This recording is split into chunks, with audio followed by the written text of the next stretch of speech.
जय भोले दोस्तों, मैं हूं यति, आपका अपना mountain guide from Chamba Himachal Pradesh. और दोस्तों, चंबा में अभी चली हुई है मणिमहेश कैलाश की यात्रा। आप मेरे पीछे देख सकते हैं, ये है मणिमहेश कैलाश और मणिमहेश डल झील। और दोस्तों, हमारे चंबा में एक रिवाज है, जैसे मेरे दादी जी 3 साल पहले लगभग एक्सपायर हुए थे, तो जब हरिद्वार जाते हैं अस्थियाँ प्रवाहित करने, वहाँ से गंगा जल लेके आते हैं। और वो यहाँ पे 4 साल होने से पहले पहले यहाँ पे एक पिंडी है वहाँ पे, और डल में जो है वो उसको पानी को ढालते हैं।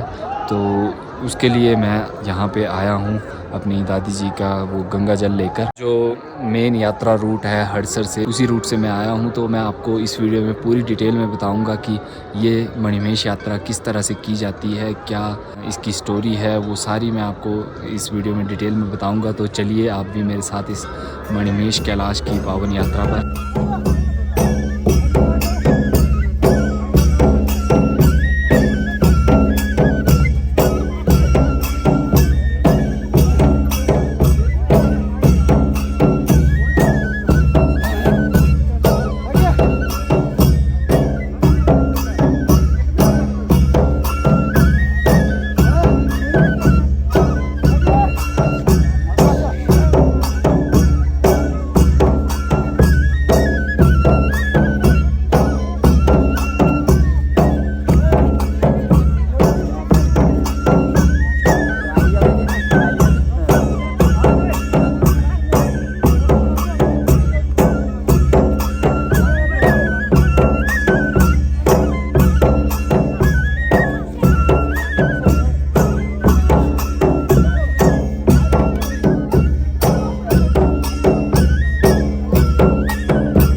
दोस्तों, मणिमहेश जाने के लिए आपको हिमाचल प्रदेश के चंबा डिस्ट्रिक्ट के भरमौर टाउन में पहुंचना होता है, जहां मैं जन्माष्टमी से 2 दिन पहले अपने दोस्त की कैंप साइट जो कि भरमाणी माता मंदिर के पास है, वहां पहुंच चुका था। भरमाणी माता मंदिर भरमौर से लगभग 6 किलोमीटर बाय रोड और 2 किलोमीटर पैदल दूरी पर है। और मणिमहेश यात्रा पर यहाँ आना सबसे ज़रूरी है। दोस्तों, भरमौर जो है, जहाँ पे 84 टेम्पल है, उस जगह का पुराना नाम ब्रह्मौर था। ब्रह्मा की शक्ति मानी जाती हैं भरमाणी माता, तो उनकी जगह हुआ करती थी ब्रह्मौर। और जब भगवान शिव अपने 84 सिद्धों के साथ यहाँ मणिमहेश के लिए आ रहे थे, मणिमहेश कैलाश की तरफ, तो उन्होंने वहाँ पे 84 सिद्धों को स्थापित कर दिया बिना भरमाणी माता से पूछे। तो भरमाणी माता उस पर रुष्ट हो गई थी। वो फिर ऊपर जाके बस गई, उन्होंने ऐसी जगह बस गई कि जहाँ से उन्हें भरमौर ना दिखे। तो उसके बाद भगवान शिव ने भरमाणी माता को मनाने के लिए उनसे ये उन्हें वचन दिया कि जब भी कोई श्रद्धालु मणिमहेश कैलाश की यात्रा पर आएगा, वो आपके मंदिर में माथा टेक कर ही आएगा, नहीं तो मैं उसकी यात्रा संपूर्ण नहीं मानूंगा। इसलिए मणिमहेश यात्रा करते टाइम भरमाणी माता के मंदिर में माथा टेकना बहुत ज़रूरी है। तो अगर आप भी मणिमहेश यात्रा पर जाते हैं तो वहाँ पे ज़रूर जाइए, तभी भगवान शिव जो हैं वो मणिमहेश यात्रा को संपूर्ण मानेंगे आप। तो मैं भी सबसे पहले पहुंच गया हूं भरमाणी माता के मंदिर में दर्शन करने के लिए। मंदिर के सामने ही एक स्नान के लिए कुंड है, औरतों के लिए अलग व्यवस्था है, और कुंड के पीछे ये मंदिर है। तो चलिए सबसे पहले हम स्नान कर लेते हैं और उसके बाद ही मंदिर में दर्शन करेंगे। तो मेरा स्नान हो चुका है और अब चलते हैं अंदर मंदिर दर्शन करने के लिए। सुबह का टाइम है, इसलिए ज़्यादा रश भी नहीं है, तो अच्छे से मंदिर में दर्शन हो गए हैं। देख सकते हैं आप, ज़्यादा लोग नहीं हैं। अभी सुबह का टाइम है, 6 बज रहे हैं लगभग, तो दर्शन अच्छे से हो गए। दोस्तों, सुबह निकला था मैं स्केलिंग हिमालयाज़ की कैंपिंग साइट से, यहीं 1 किलोमीटर पीछे है भरमाणी माता मंदिर के। और सुबह सुबह देखिए रश नहीं है मंदिर में और अच्छे दर्शन हो गए हैं माता के। तो अभी 6:10 हुए हैं, 5 मिनट मुझे स्कूटी तक जाने में लगेंगे और अब हम यहाँ से निकलेंगे भरमौर की तरफ। तो चलिए टाइम से चलते हैं और अपनी चढ़ाई स्टार्ट करते हैं। दोस्तों सुबह स्केलिंग हिमालय की कैंपिंग साइट से मैं अंधेरे में निकला था, तो मैंने आपको दिखा नहीं पाया। वो आप पीछे दिख रहे हैं, मंदिर से पीछे लगभग 1 किलोमीटर है ये, यहाँ पे कैंपिंग साइट है। और इस कैंपिंग साइट के साथ ही लगभग थोड़ा सा 100 मीटर आप रख लीजिए, यहाँ पर ये देखिए 2 रोड्स मिलती हैं। एक ये नीचे की तरफ जा रही है, इस रोड पे आप जाएंगे तो आप भरमौर टाउन को क्रॉस करके बस स्टैंड के पास पहुँच जाएंगे। और हमें भरमौर टाउन के बिल्कुल बीचों बीच से नहीं जाना पड़ेगा, क्योंकि वहाँ पे रश भी काफ़ी होगा। तो यहाँ साइड से निकल जाइए, आते टाइम बेशक आप दूसरी रोड से आ सकते हैं, और जाने के लिए आपको ये रोड अच्छी है। और यहाँ से आप सीधे हड़सर पहुँच जाएंगे, जो कि लगभग 13 किलोमीटर है। तो दोस्तों लगभग 1 घंटे में मैं यहाँ पहुँच गया था हड़सर में, लेकिन स्कूटी लगाने की जगह नहीं मिल रही थी, तो लगभग 15 मिनट मुझे यहाँ पर लग गए हैं, और वो भी काफ़ी पीछे आके फिर मुझे यहाँ पर लगानी पड़ी। अभी थोड़ा और आगे जाना पड़ेगा, जहाँ पे वो स्टार्टिंग पॉइंट है यात्रा का। तो चलिए चलते हैं फिर। लगभग मुझे लगता है 10-15 मिनट और ज़्यादा चलना पड़ेगा, और उसके बाद चढ़ाई शुरू होगी ऊपर की तरफ। लगभग 8 बजे रख लीजिए मैं हड़सर से चढ़ाई शुरू कर पाऊँगा। तो ये है हड़सर से यात्रा का स्टार्टिंग गेट। यहाँ से आप ऊपर अपनी यात्रा शुरू करते हैं। लगभग 8 ही बजे हैं अभी, तो मैं भी अपनी यात्रा यहाँ से शुरू कर रहा हूँ। और यहाँ से ऊपर आपको ये देखिए नीचे की तरफ कुछ इस तरह का व्यू दिखता है। ऐसे ओवरहैंग ब्रिज है एक, और वहाँ से सीधे ये ऊपर की तरफ इसी नाले के साथ साथ जाना है। यहाँ नाले से भी रास्ता है आगे, और गाड़ियाँ आप देख सकते हैं बहुत ज़्यादा यहाँ पे आई हुई हैं। बहुत से लोग इस बार यहाँ पे जन्माष्टमी के लिए आए हुए हैं। इतना रश यहाँ पे यूजुअली नहीं होता था, लेकिन इस बार जन्माष्टमी में काफ़ी ज़्यादा रश है। जन्माष्टमी में यहाँ यात्रा करना इसलिए पवित्र मानते हैं, क्योंकि कहते हैं द्वापर युग में भगवान कृष्ण के जन्म के टाइम 33 कोटि देवी देवता यहाँ पर ही इकट्ठा हुए थे। देखो भाई रास्ते में कौन दिखाया हमें।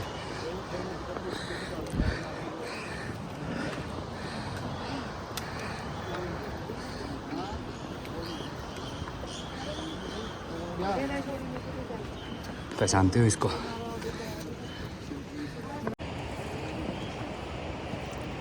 पिंडो भाई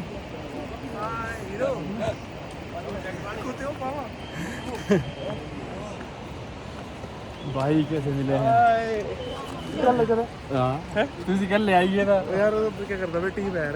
चलो।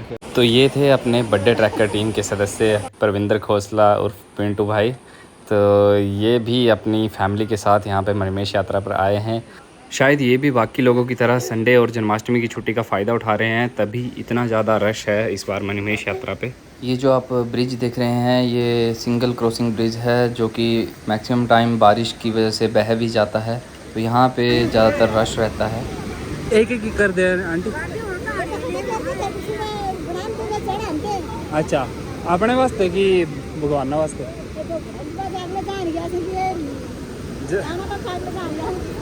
अपना घर बनाया मतलब। आंटी यहाँ बता रही हैं कि स्वर्ग सिधारने के बाद जब आत्मा यहाँ से जाएगी तो उसके लिए विश्राम के लिए ये घर बना रही है। भी बनते धागे। हाँ। अच्छा फिर कुछ मांगते बस टपने वास्ते? अच्छा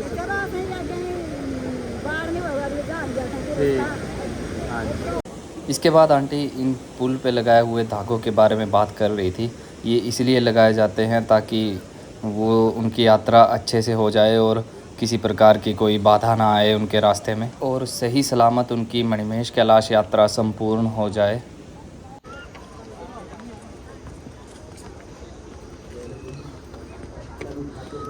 दोस्तों अभी सुबह के 10 बजे हैं।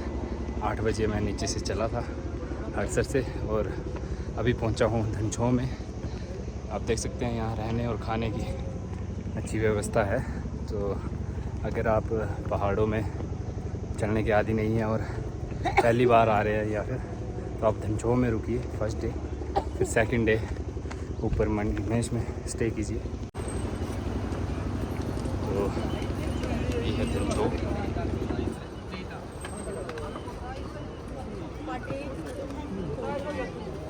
तो दोस्तों अभी मैं कुछ देर यहाँ मेडिकल कैंप में, अपने डॉक्टर हैं गोलू भाई, अपने गांव से ही हैं, तो ये मिले थे, तो इनके साथ अभी थोड़ी देर चाय पी। और अभी एक पेशेंट आ गए हैं, उसके माथे पे पत्थर लगा, तो आप भी ध्यान से आइए। खच्चर वगैरह चलते हैं तो उससे पत्थर वगैरह गिरते रहते हैं, तो उनको पत्थर लगा तो अभी उपचार करा रहे हैं। और भैया शायद आपको ये जगह पहले देखी हुई लग रही होगी, यहाँ पे हमारा ट्रैकिंग गाइड का कोर्स भी हुआ था किसी जगह पे। हाँ जी, ये लो भैया, भैया हो रहे हैं मुझे भी। तो ध्यान रखिए, आप भी ध्यान से यात्रा कीजिए। और मैं भी निकलता हूँ, 10:30 हो चुके हैं। और अब धनछो वाटरफॉल की तरफ आपको लेके चलता हूँ। वो दिख रहा है, देखिए धनछो वाटरफॉल। और अभी हम इस रास्ते से जा रहे हैं, नहीं तो अगर बंदर घाटी से आपको जाना है तो ऊपर वाला रास्ता है। अभी पहले धनछो से जाते हैं, वापसी में उस रास्ते से आएंगे।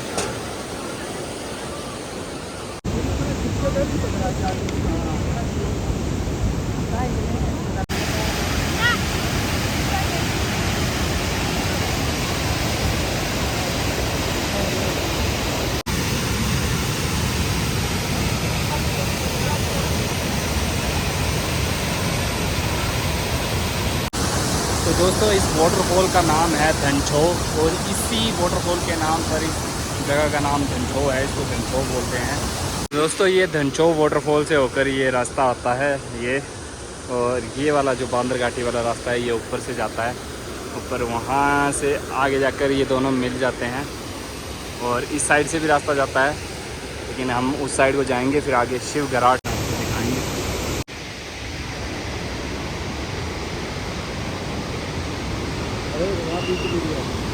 दोस्तों, इस रास्ते से अब हम दूसरी साइड को क्रॉस करेंगे, वो बांदर घाटी वाले रास्ते से हम जाकर मिल जाएंगे। और एक रास्ता ऐसे ऊपर की तरफ भी जाता है, लेकिन उस रास्ते में आपको कोई लंगर वगैरह नहीं मिलेंगे, तो चढ़ाई के टाइम में आप इसी रास्ते का, मेन रास्ते का यूज़ कीजिए। एक तो मौसम साफ़ था, लेकिन अब ये धुंध छा रही है, तो हो सकता है बारिश भी आ जाए, लेकिन अभी तक तो धूप खिली हुई थी। तो बढ़िया रहा यहाँ तक का सफ़र, आगे देखते हैं कैसा रहता है।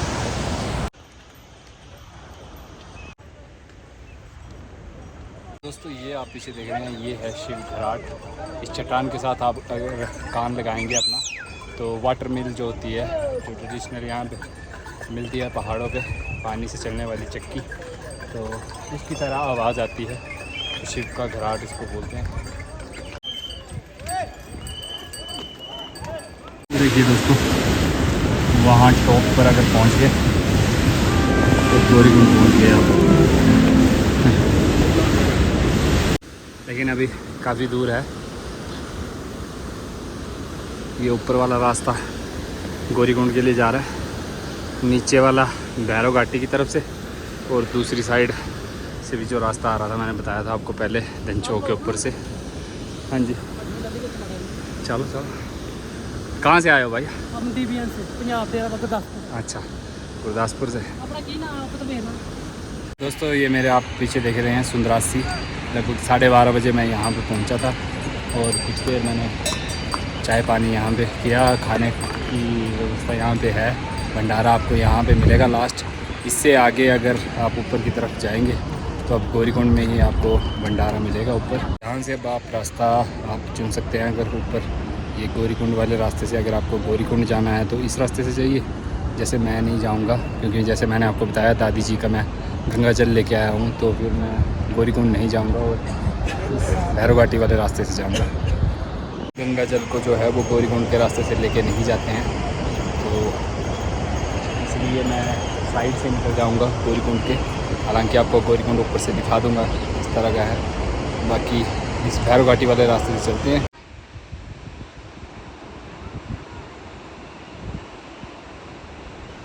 तो ये है दोस्तों वो भैरव घाटी वाला रास्ता, जो शुरू में तो थोड़ा सा प्लेन है, लेकिन आगे जाके आपको एकदम से इस नाले के साथ साथ स्टीप चढ़ाई चढ़नी पड़ेगी। तो अगर आपको ज़्यादा चढ़ाई में दिक्कत रहती है तो इस रास्ते का यूज़ मत कीजिए आप, और गौरीकुंड वाले रास्ते से ही जाइए, वही सबसे सही है। और यहाँ से ये देखिए, यहाँ से सीधी ऊपर के लिए फिर खड़ी चढ़ाई स्टार्ट होगी। तो सीढ़ियाँ हैं चट्टानों के ऊपर बनी हुई, वहाँ से आपको बिल्कुल तंग जगह से होकर क्रॉस करना पड़ता है कई बार। जय बोलो भैरव घाटी की जय।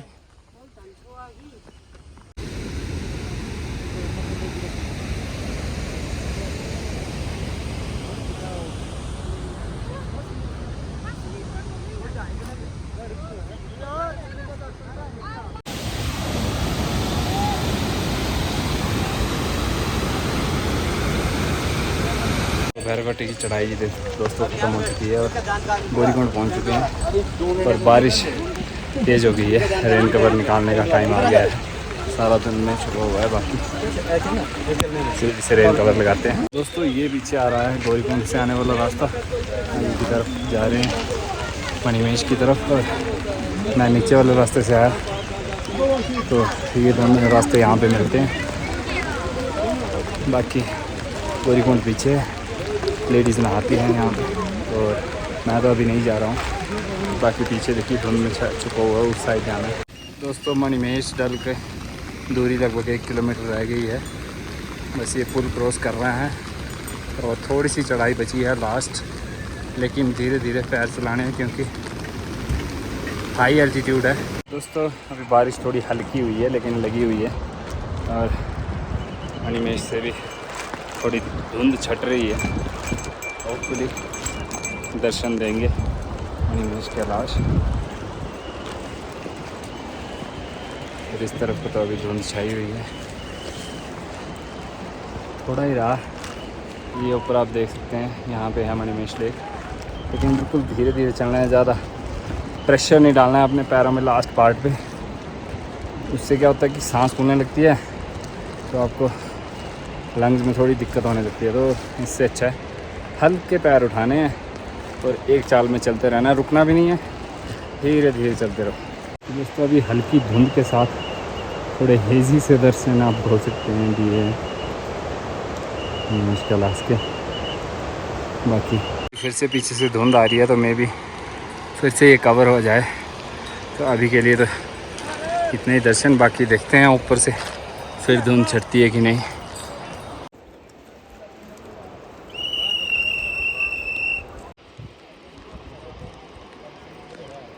वो नीचे है सारा गौरीकुंड और हेलीपैड भी वहीं पे है। और ये पहुंच गए हम मणिमहेश लेक के वेलकम गेट पे। चलते हैं अंदर से, आपको अब पूरी मणिमहेश लेक दिखाता हूँ मैं।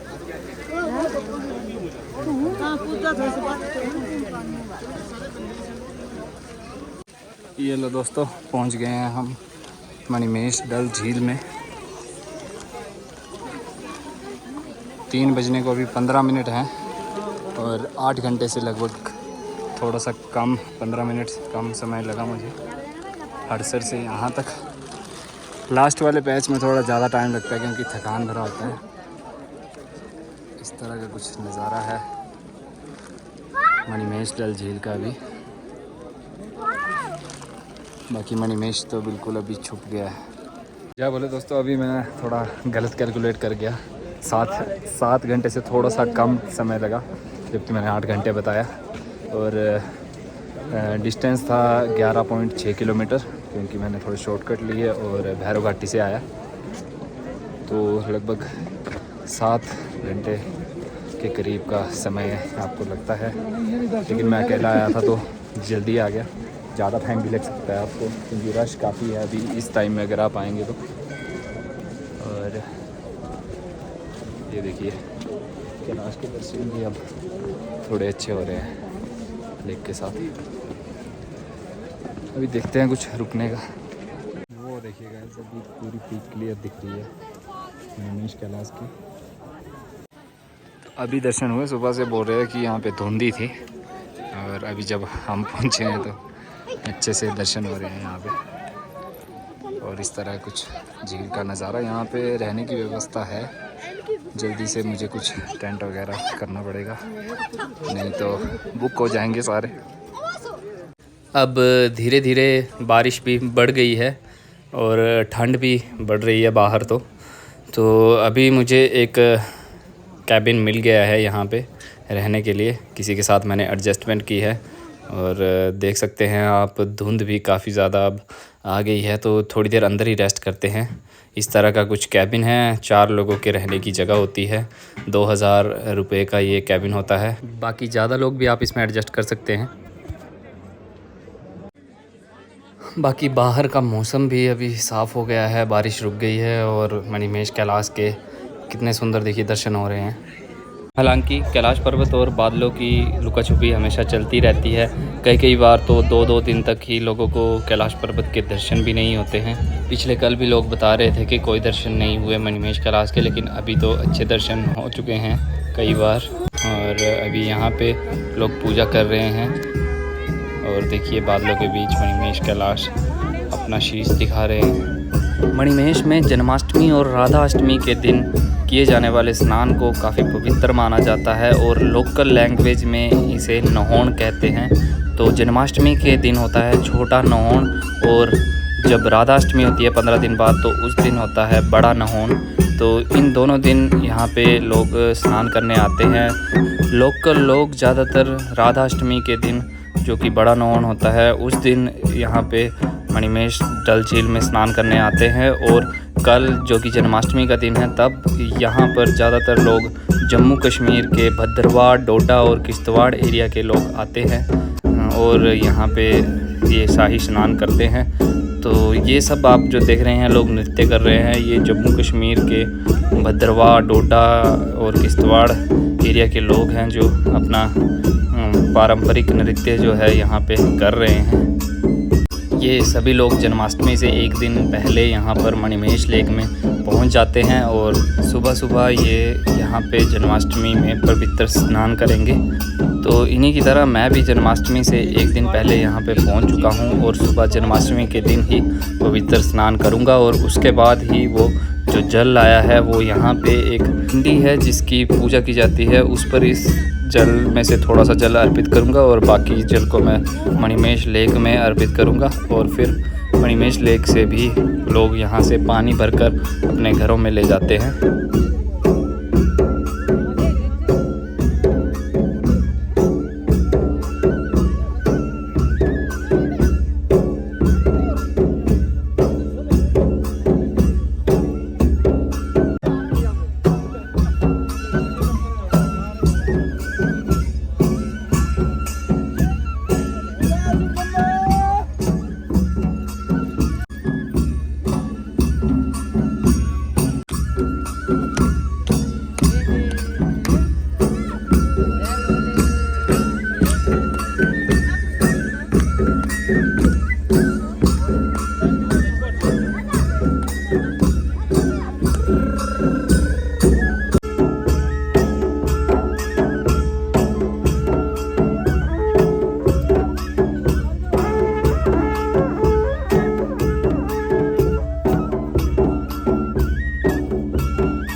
तो अभी शाम के 5:30 हुए हैं और कुछ इस तरह का माहौल है।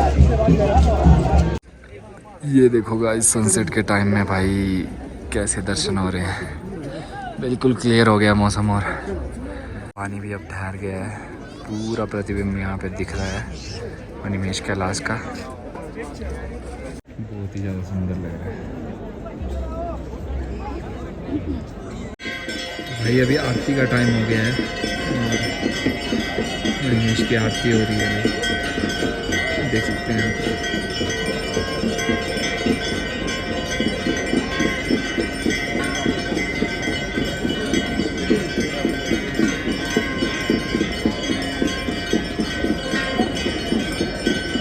और सनसेट हो गया है ऊपर, सूरज डूब गया है।